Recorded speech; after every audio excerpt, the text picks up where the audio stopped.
Assalamualaikum dan salam sejahtera. Teruskan menonton 999 edisi 9 Februari 2021.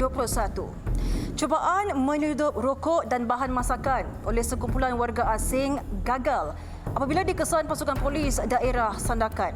Kegiatan sindiket itu berjaya dikesan apabila pihak polis menjalankan rondaan Ops Benteng COVID-19 di kawasan perumahan atas air sekitar daerah terbabit. Laporan itu membuka tirai 999 minggu ini.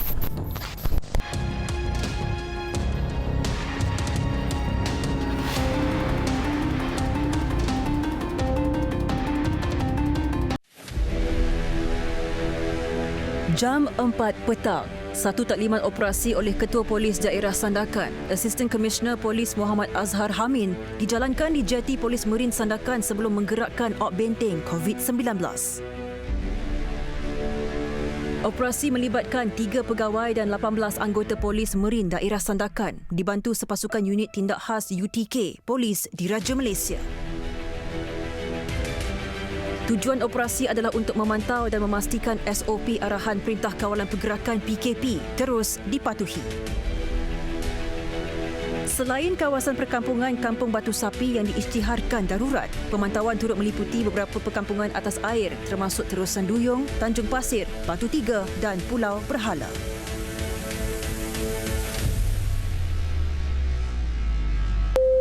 Gerakan merencanakan daripada Alfa 53 panggil over. Alfa 53 berapa merencanakan ada kami tahu. Roger, gerakan merencanakan dari Papa Alfa 53, selamat petang ke. Ketika rondaan, polis memberikan penjelasan dan nasihat tentang kesedaran mematuhi SOP PKP kepada penduduk kampung.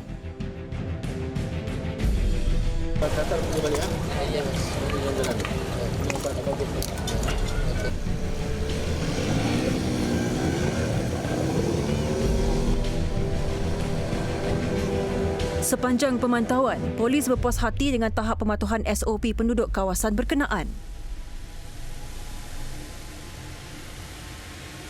Jam 6.45 petang, pasukan operasi mengesan pergerakan sebuah bot yang mencurigakan.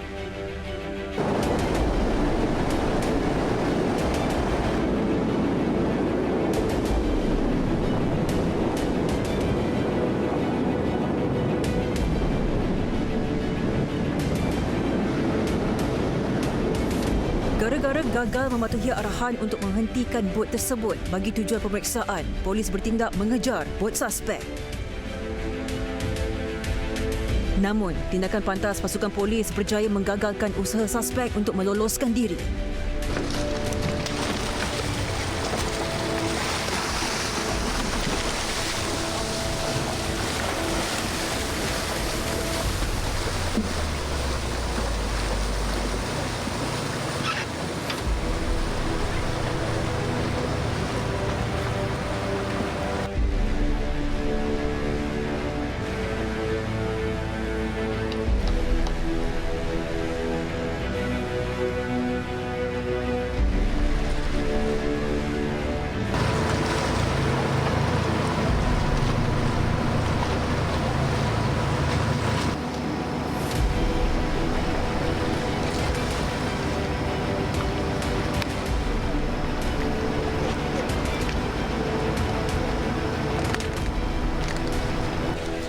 Ketika disoal siasat, suspek warga asing berusia 40 tahun itu memberitahu isterinya berada di negara asal mereka. Pakai mas, pakai. Kamu nih. Terus sarung tangan dia dah. Suspek turut mengaku barangan yang diseludup mempunyai permintaan tinggi dan sekaligus menjadi punca aktiviti penyelundupan ini dilakukan. Jadi dalam seminggu berapa kali kamu masuk daripada seberang pergi ke Sandakan ini? 2 kali. Jadi biasa kalau kamu masuk sini, jam berapa biasa kau sampai di Sandakan? Kau pergi tidak kedapatan. Tidak ada dari kali. Jadi ni kali kedapatan habislah. Okay. Kamu tahu salah tak ini barang?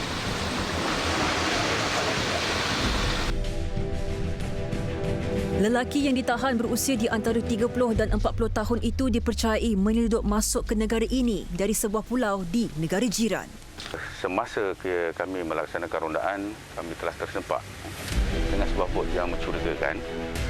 Dan pada ketika itu, pihak Mirin dan uniti Nahas telah mengejar bot itu dan hasilnya kami telah berjaya menangkap 4 orang yang disyaki pendatang tanpa izin.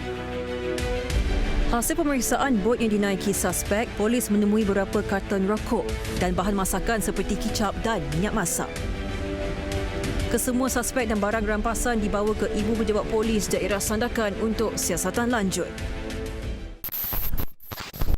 Pasukan Kementerian Perdagangan Dalam Negeri dan Hal Ehwal Pengguna Negeri Pulau Pinang berjaya menumpaskan kegiatan penyelewengan minyak masak bersubsidi. Seorang pemilik dan pekerja syarikat ditahan gara-gara memindahkan minyak masak paket ke dalam botol seberat 2 dan 5 kilogram. Saksikan laporannya.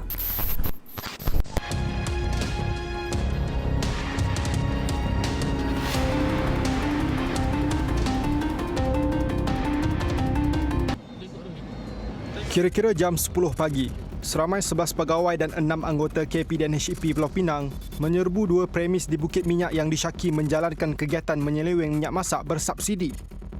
Pemilik syarikat turut menjalankan operasi kedai runcit selain pembekalan minyak masak. Minyak di mana you buat minyak masak? Mana kan di sini? Di mana? Di sini di mana? Di minyak. Di minyak. Bisikan selama 2 bulan yang turut melibatkan pasukan cawangan khas Ibu Pejabat Polis Kontingen Negeri Pulau Pinang berjaya mengesan pelanggaran syarat permit oleh pemilik syarikat. Hasil pemeriksaan mendapati pemilik menggunakan taktik pembungkusan semula daripada minyak masak berpaket ke dalam botol berjenama lain berisi 2 dan 5 kilogram.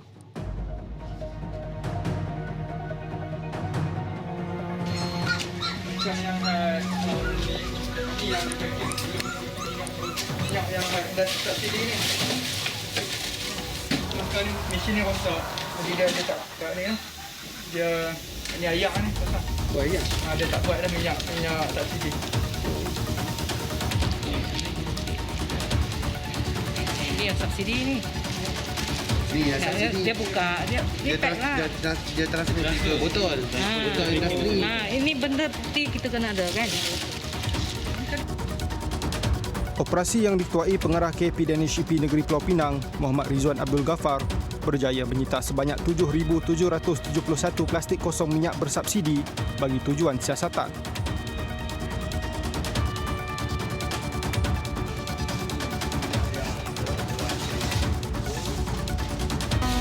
Plastiknya.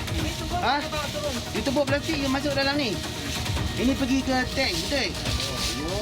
Berapa ada lagi ni? Semua kat sini. Minyak, mana minyak? Minyak itu satu. So ini buat bila pukul berapa selalu buat?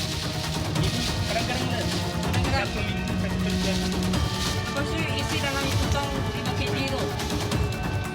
Pakai ini semua. Ini semua. Minyak akan dipecahkan di sini, minyak paket dia akan pecahkan sini. Minyak akan jatuh sini. So minyak tu dia akan masuk ke dalam hos ni. Hos ni dia pergi ke bawah tangki simpanan besar dekat bawah.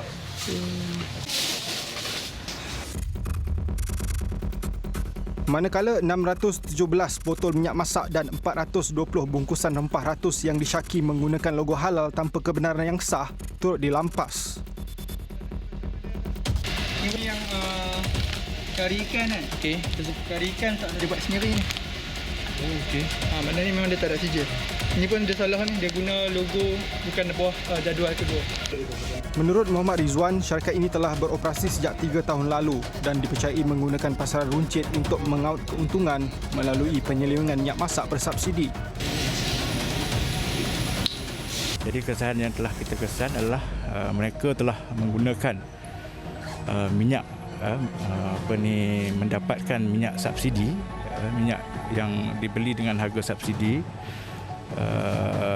oleh pihak kerajaan dengan harga subsidi dan menggunakan minyak tersebut diproses semula, dimasukkan ke dalam botol yang betul-betul komersial lah, saya boleh katakan botol komersial, iaitu 2 kg dan juga 5 kg.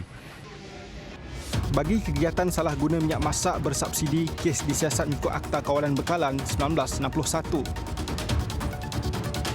Manakala bagi kesalahan menggunakan logo halal tidak sah, pemilik boleh didakwa mengikut Akta Perihal Dagangan 2011. Kesemua rampasan barang dagangan dianggar bernilai RM2,700,000 dan seorang pekerja dan pemilik syarikat turut ditahan untuk siasatan lanjut. Dia sudah upload yang gambar dan video saya dari dalam itu video call, so saya boleh.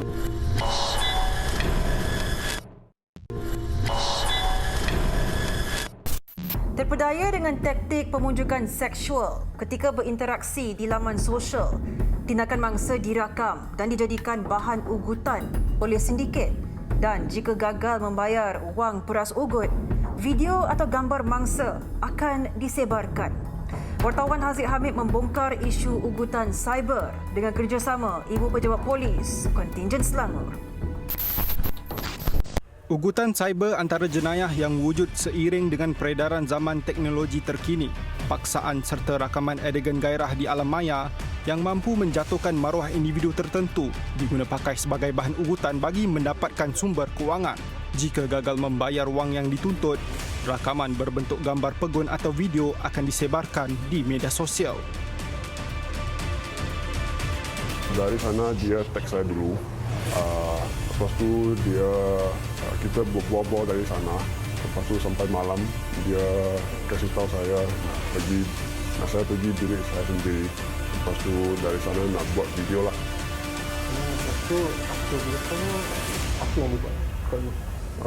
Dia sudah upload yang gambar dan video saya dari dalam itu video call.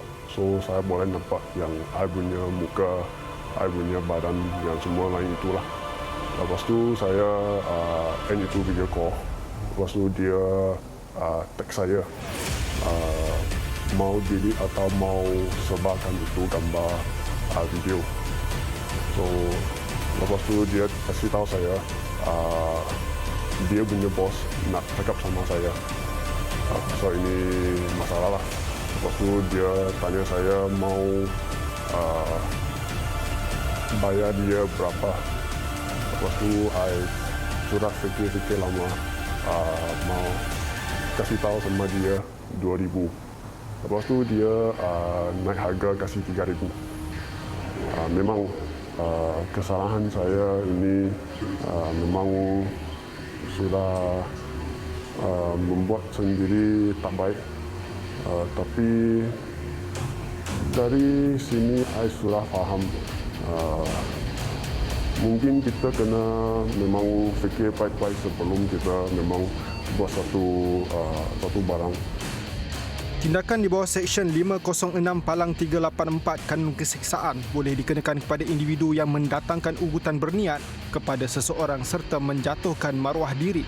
Menurut Timbalan Ketua Polis Selangor, Dato' Arjunaidi Mohamad, sebanyak 51 laporan diterima oleh Ibu Pejabat Polis Kontingen Selangor berkenaan jenayah ugutan cyber.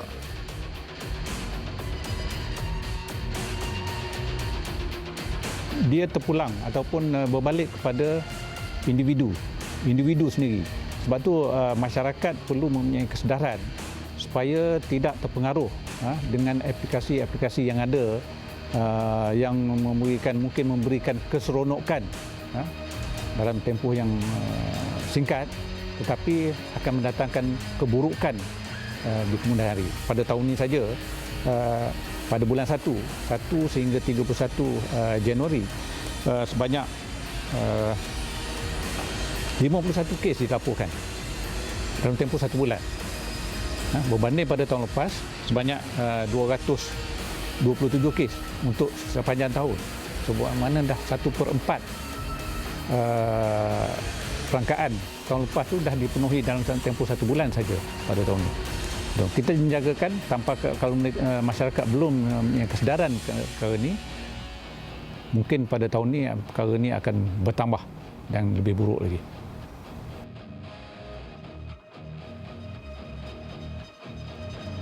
Susulan itu, pihak polis cawangan judi, maksiat dan kongsi gelap di 7 Jabatan Siasatan Jenayah IPK Selangor menahan seorang individu disyaki terbabit dengan jenayah ugutan cyber selepas akaun bank miliknya dikesan pihak berkuasa sebagai penerima transaksi wang mangsa ugutan. Berdasarkan laporan, suspek yang diberkas di sekitar Ampang, Selangor ini juga dipercayai merupakan mangsa keldai akaun. Siasatan lanjut akan terus dijalankan pihak polis sehingga ke akar umbi dan kesedaran masyarakat juga turut memainkan peranan agar dapat mengurangkan kadar jenayah ugutan cyber. Haziq Hamid, 999.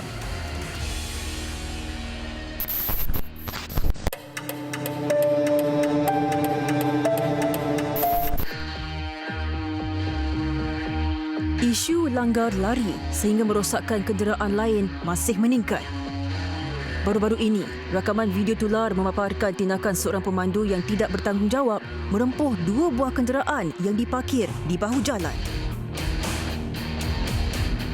Kedua-dua buah kenderaan terbabit dipercayai milik penduduk yang menetap di Taman Perumahan sekitar Kepong, Selangor. Kejadian yang berlaku kira-kira jam 3.30 pagi itu sempat dirakam menerusi kamera litar tertutup dan tular di media sosial sehingga meraih lebih 80,000 tontonan. Menurut Ketua Bahagian Siasatan dan Penguasaan Trafik Ibu Pejabat Polis Daerah Gombak, ASP Muhammad Fahmi Muhammad Hasmi, pihaknya menerima laporan daripada 2 pemilik kenderaan yang dirempuh dalam tempoh 8 jam selepas kejadian. Manakala suspek yang merempuh kenderaan terbabit tidak tampil untuk membuat laporan kepada pihak berkuasa.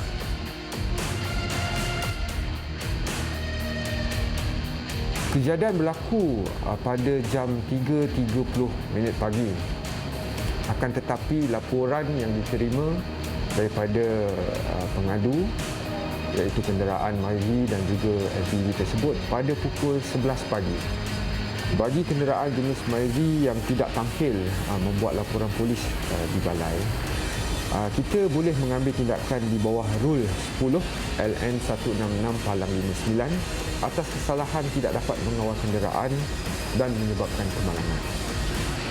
Dan juga kita boleh tuduh di bawah Seksyen 52/2 Akta Pengangkutan Jalan 1987 iaitu tidak membuat laporan polis dalam masa 24 jam. Saya menasihatkan kepada pengguna jalan raya khususnya di dalam daerah Gombak, sekiranya berlaku kemalangan jalan raya, tampillah diri, bantulah pihak polis dengan datang ke balai polis untuk membuat laporan.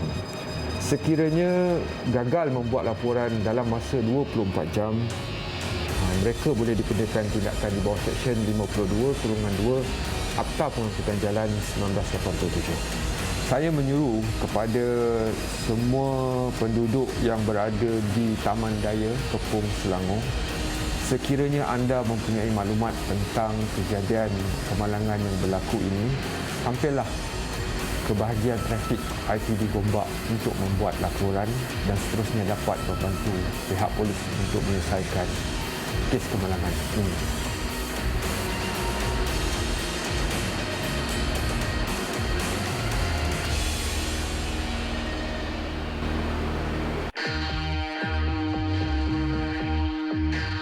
Kes disiasat mengikut Akta Pengangkutan Jalan 1987.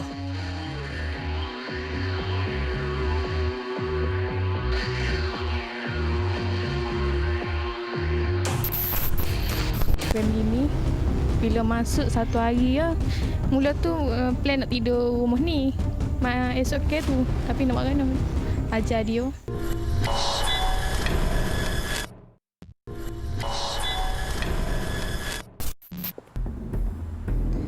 Tiga sekeluarga maut setelah kereta yang dinaiki mereka terbabas dan merempuh pokok getah. Kejadian dilaporkan berlaku di Jalan Sungai Samdabong, Kuala Krai ketika mangsa dalam perjalanan menuju ke klinik.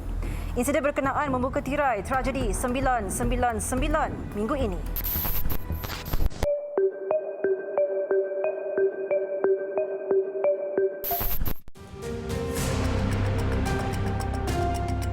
Dalam kemalangan itu, pemandu kereta Muhammad Hafiz Ibrahim 32 tahun meninggal dunia ketika mendapatkan rawatan di klinik kesihatan Dabong. Manakala kakaknya, Rahimah Ibrahim 51 tahun dan isteri, Surina Muhammad Othman 36 tahun meninggal dunia di tempat kejadian. Waris kepada ketiga-tiga mangsa, Muhammad Saiful Bahari Ibrahim 50 tahun memberitahu isterinya ke klinik untuk temu janji bersama doktor pakar selain menemankan adik iparnya di klinik kesihatan yang sama untuk mendapatkan rawatan susulan tentang kandungan anak keempatnya. Memang saya sedih, memang kita tak jangka ke benda ni akan berlaku. Jadi dia pun sebelum ni patut tak ada perubahan rasa, jadi terkejut juga lah saya pun. Manakala menantu kedua berusia 23 tahun yang baru sehari melangsungkan perkahwinannya turut sedih atas tragedi yang menimpa ibu mertuanya. Tunai dalam ni boleh. Kenal dia pun baguslah. Lepas tu teringin nak masuk dalam family ni. Bila masuk satu hari ya, mula tu plan nak tidur rumah ni. Esok tu, tapi nak buat mana? Ajar dia. Bila adik ipar telefon, dia royak mak accident tu. Kelak kabut dah mari dengan perasaan terkejut ke apa, ingat aku tak ada apa sampai sini. Tengok dah tak ada. Dan sempat tengoklah tempat kejadian tu dengan keadaan kereta. Hasil siasatan awal bahagian siasatan dan penguasaan trafik Ibu Pejabat Polis Daerah Kuala Krai mendapati ketika kejadian cuaca dalam keadaan yang baik dan kereta mangsa dipercayai terbabas 50 meter dari jalan raya. Pemandu dipercayai hilang kawalan ketika melalui selekoh sebelum terbabas dan melanggar pokok getah berhampiran. Lebih kurang jam pukul 10 pagi saya terima panggilan. Kemudian saya bergegas bersama anggota ke lokasi. Apabila sampai di lokasi, kita nampak sebuah kenderaan dan semasa kami sampai di situ, kita dapati ada dua mangsa perempuan yang kita percayai telah pun meninggal dunia di tempat kejadian. Kesemua mangsa dihantar ke Hospital Sultan Ismail Petra, Kuala Krai untuk bedah siasat. Kes disiasat mengikut Seksyen 41-1 Akta Pengangkutan Jalan 1987.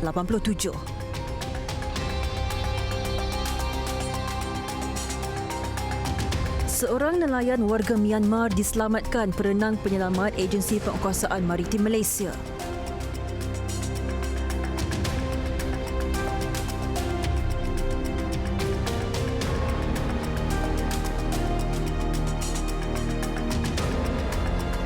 Bot nelayan tempatan kelas C yang dinaiki terbakar dikira jam 10.20 pagi di kedudukan 16.6 Batu Nautika Barat Daya Sungai Besar, Selangor.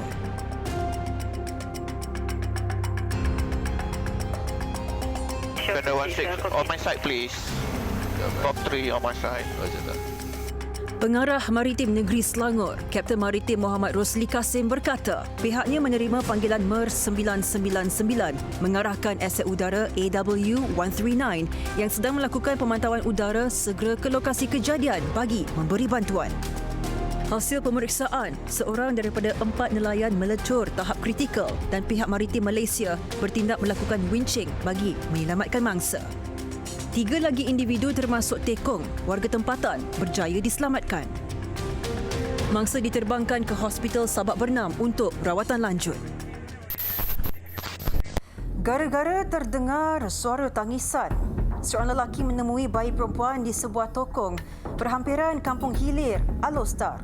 Perinciannya dalam rangkuman kejadian jenayah seminggu 999.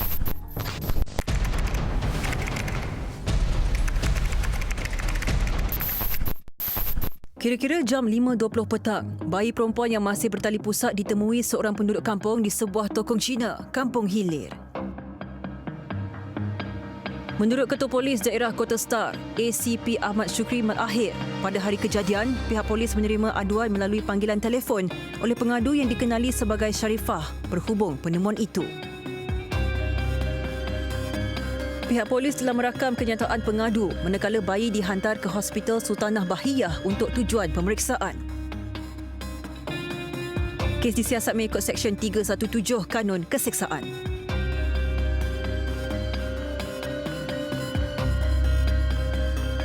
Gara-gara berpesta dan berhayal di Pangsapuri, 16 individu ditahan dalam serbuan polis dari Ibu Pejabat Polis Daerah Seberang Perai Utara.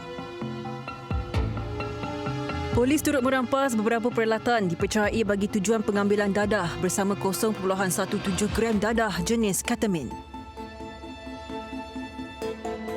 Menurut Ketua Polis Daerah Seberang Perai Utara, Nur Zaini Muhammad Nur, hasil ujian saringan air kencing mendapati 15 orang daripada mereka yang ditahan positif dadah ketamin, metamfetamin dan AMP. Kesemua yang ditahan dibawa ke IPD Seberang Perai Utara untuk siasatan lanjut.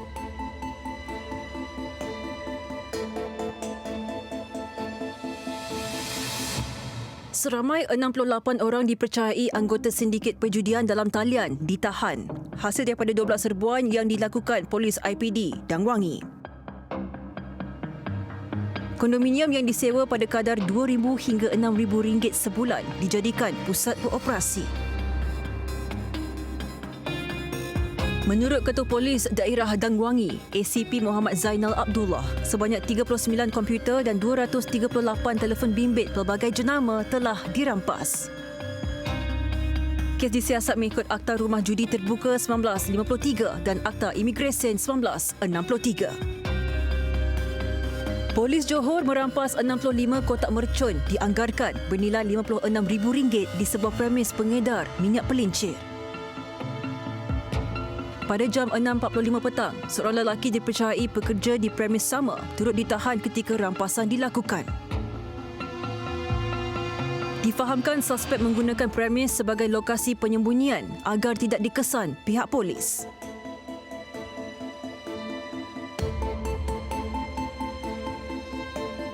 Suspek dan kesemua barangan rampasan dibawa ke IPD Iskandar Puteri untuk siasatan lanjut.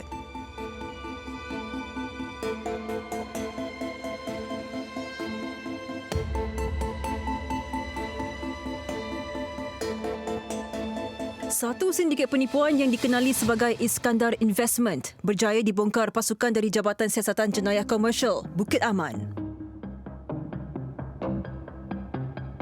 Menurut pengarah JSJK Bukit Aman, 7 suspek termasuk 5 wanita telah ditahan di 5 lokasi berasingan sekitar ibu kota pada 1 Februari lalu. Sindiket ini akan meyakinkan mangsa agar melabur secara dalam talian melalui aplikasi laman sembang digital dan menjanjikan keuntungan sehingga 20 kali ganda. Mereka yang ditahan akan disiasat mengikut Seksyen 420 Kanun Keseksaan kerana melakukan penipuan. Daripada tadi kita di sini. Okay. Jadi pergerakan kalau kata boat ni lebih kurang 40 minit lah ataupun 30 minit untuk sampai ke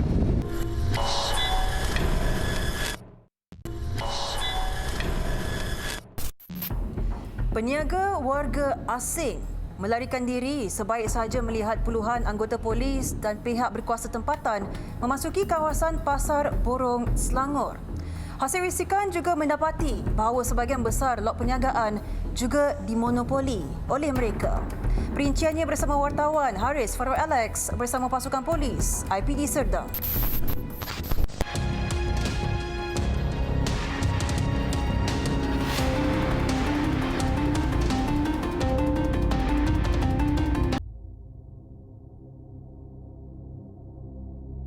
Bertindak menerusi aduan awam, polis dari Ibu Pejabat Polis Daerah Serdang menggerakkan satu operasi khas bagi meninjau penglibatan pekerja warga asing di Pasar Borong Selangor, Seri Kembangan. Rata-rata peniaga tempatan merasakan diri mereka teranaya apabila ada segelintir pemilik tapak menyewa dan membenarkan warga asing terus memonopoli perniagaan di sini. Orang Malaysia saya seorang. Awak seorang kerja Malaysia. Yang Malaysia tu? Itu Rohingya. Rohingya. Berapa orang Rohingya? 2 orang. 2 orang.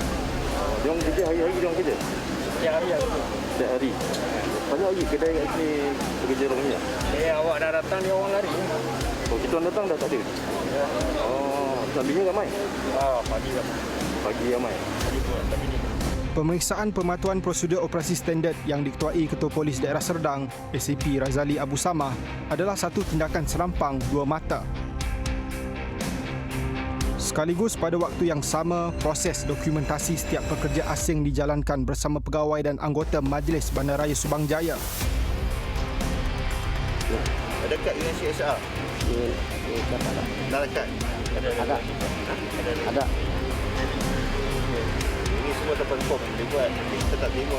Ini betulnya saya penjara masuk 7 bulan 3 hari sudah. Karena dapat.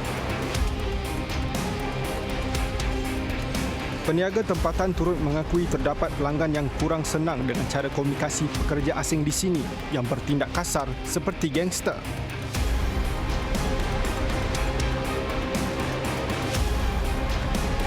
Tahu kita macam customer baru kita tahu. Mungkin customer dia kenalah dengan dia orang. Kadang-kadang tak ada beli tu mungkin dia orang. Cuma cara dia orang tu kasar lah.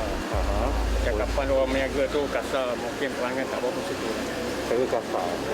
Tapi memang itu dah kebiasaan. Tapi bagi dia orang biasa, tapi bagi kita orang Malaysia ni, dia cakap macam kurang ajar. Hasil pemeriksaan polis, beberapa lot perniagaan ditinggalkan pekerja gara-gara risau dengan kehadiran polis.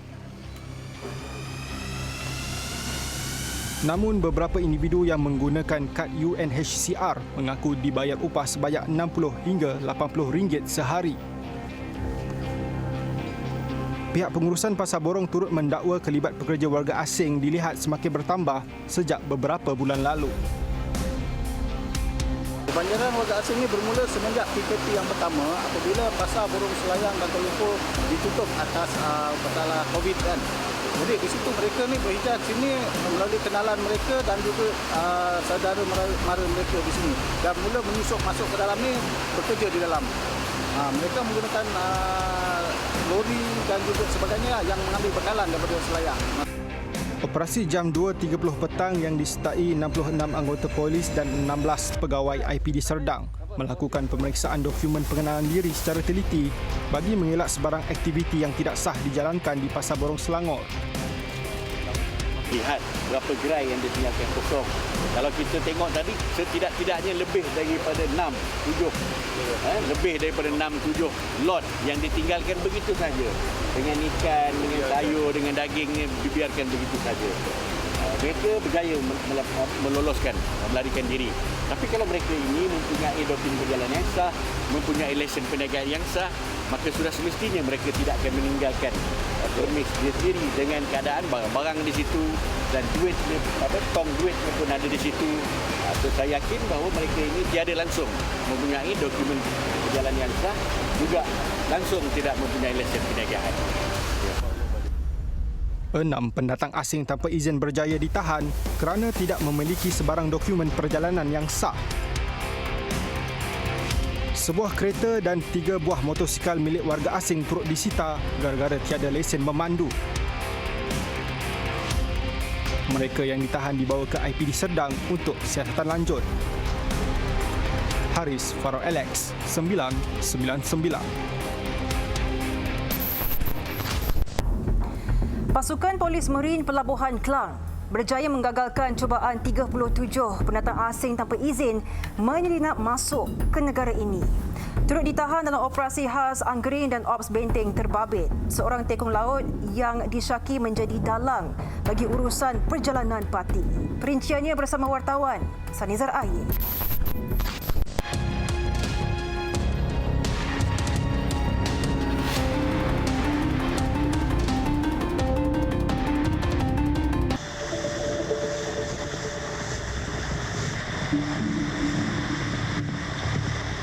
Pasukan Polis Marin Pelabuhan Klang dan unit tindak khas berjaya menggagalkan cubaan 37 pendatang asing tanpa izin parti menyusup masuk ke negara ini di pesisiran pantai Kampung Sungai Buloh, Kuala Selangor.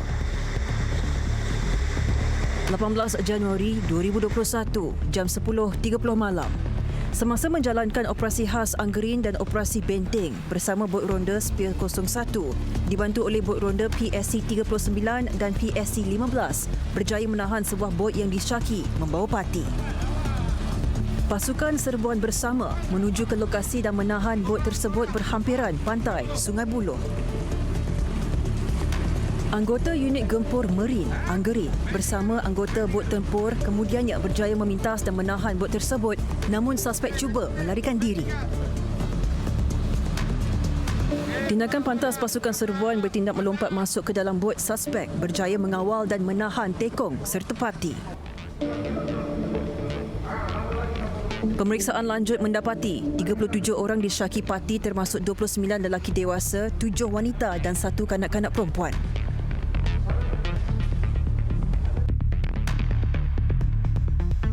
Susulan itu, 999 bersama pegawai pemerintah Markas Operasi Pasukan Polis Marine Pelabuhan Klang, DSP Hazri Zakaria, bagi mendapatkan perincian kes.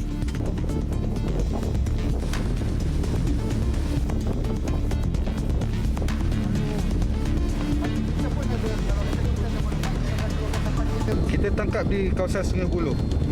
Kalau kata daripada tadi kita di sini kan. Jadi pergerakan kalau kata bot ni lebih kurang 40 minit lah ataupun 30 minit untuk sampai ke hidrokapar.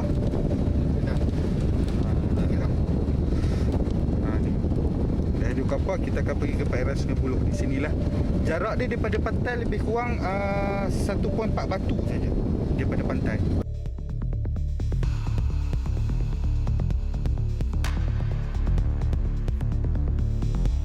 Menurut DSP Hazri Zakaria, tekong dan parti dibawa ke pangkalan Pasukan Polis Marine Pelabuhan Klang untuk tindakan lanjut.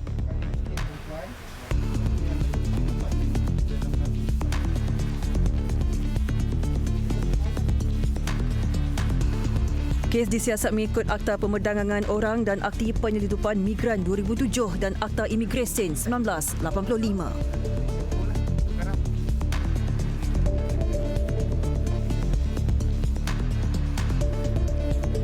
Rampasan bot dianggarkan bernilai RM30,000.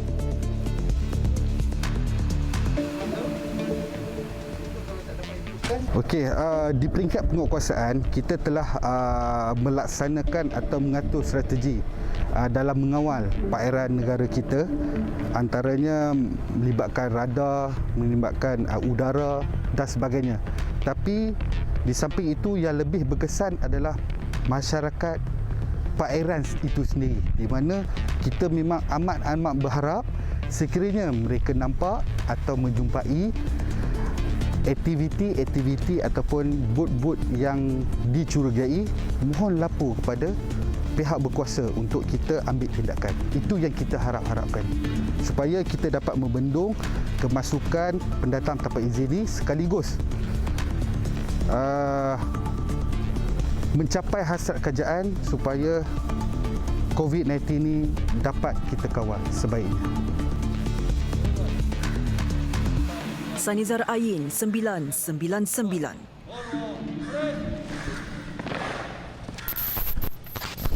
Pada kesempatan ini, kami ingin mengucapkan salam takziah kepada keluarga Sri Kandi Pertama PDRM tahun 1956, Allahyarhamah Sarjan Major Hajah Salamah binti Haji Abdul yang telah pergi dijemput ilahi pada 7 Februari 2021. Semoga jasa dan pengorbanan Allahyarhamah kepada negara terus diingati.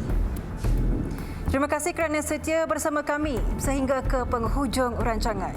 Elakkan daripada memberi ruang dan peluang kepada penjenayah. Jaga diri walau di mana jua anda berada. Saya Sofia Nur Solihatun mewakili tim penerbitan 999 mengucapkan Assalamualaikum dan selamat malam. Ingat, jenayah membawa padah.